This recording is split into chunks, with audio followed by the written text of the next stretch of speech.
Big Show!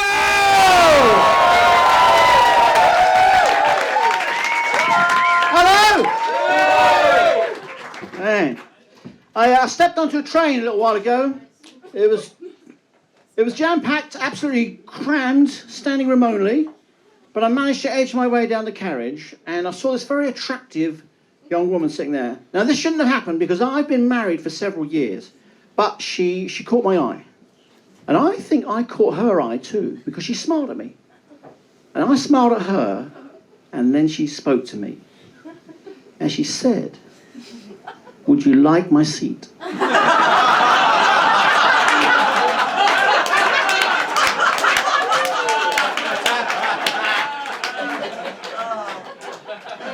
Can you believe that even when I was single, I was not a big hit with women?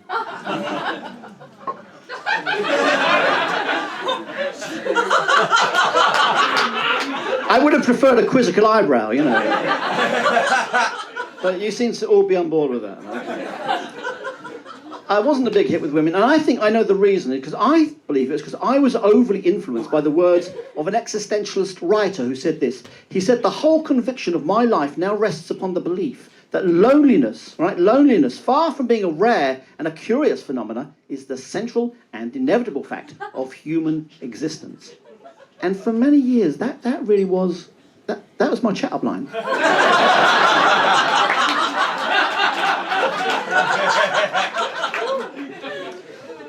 And also when I was single, I was a terrible flirt. And when I say terrible flirt, I don't mean, you know, I was incorrigible or brazen. No, it's simply terrible. I wasn't very good at it. And I always spoke to the wrong people. I remember once I spoke to a woman. I said to her, "You know, I think your boyfriend must be a very happy man." And she told him, and he punched me in the mouth.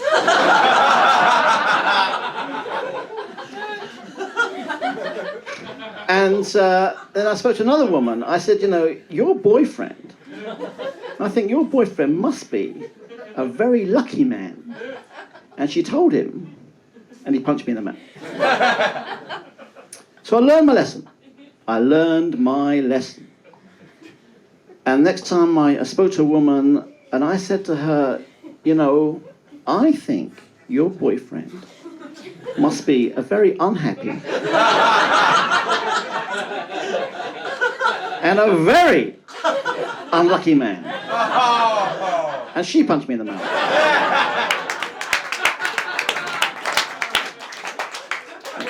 True story.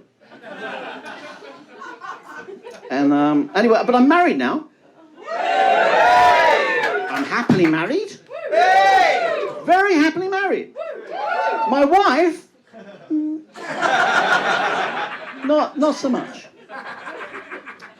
And I'll give you an example. A little while ago, we moved house. And when we moved, I just assumed that we would take the dog with us. And she said to me, she said, "No." She said, we're not taking the dog." I couldn't believe it, and I argued, you know, relentlessly for the dog. Eventually she said, all right, we'll take the dog. But you, mister, you can dig it up.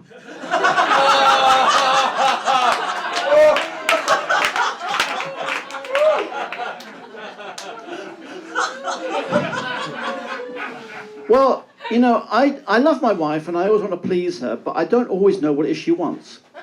I remember one time she looked at me, she said, "Selfish. Selfish, selfish, selfish."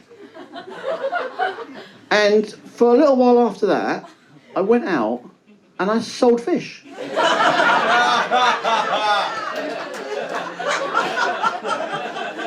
It's another true story.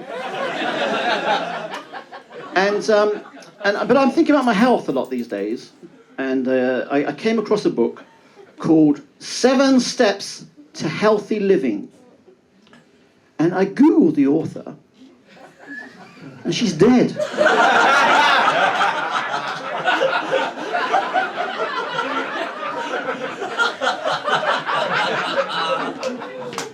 Oh, and I walked through London Bridge train station recently, and I saw this huge hoarding. It was posted by Cancer Research UK.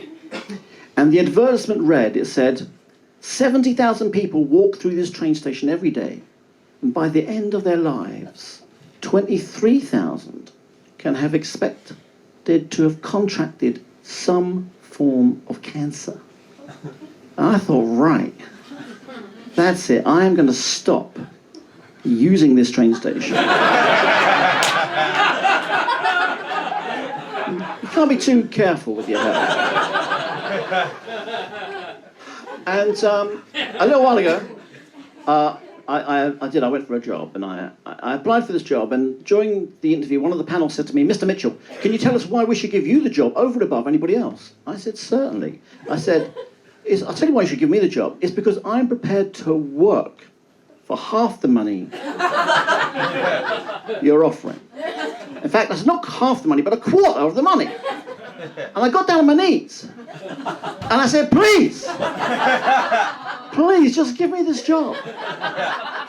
And then I heard one of the panel say, Mr. Mitchell, we don't think you're appropriate for the post of chief negotiator.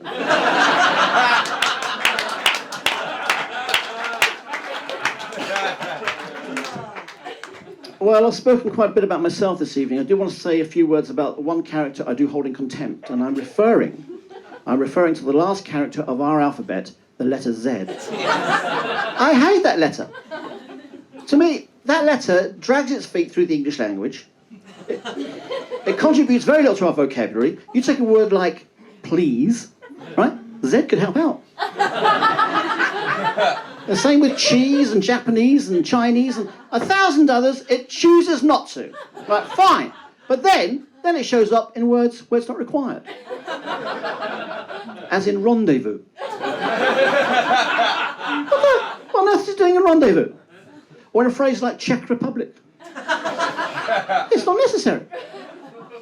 But then when its God-given gifts could so easily be put to good use in a word like Missouri, where is it? I'll tell you where it is. It's in Ibiza.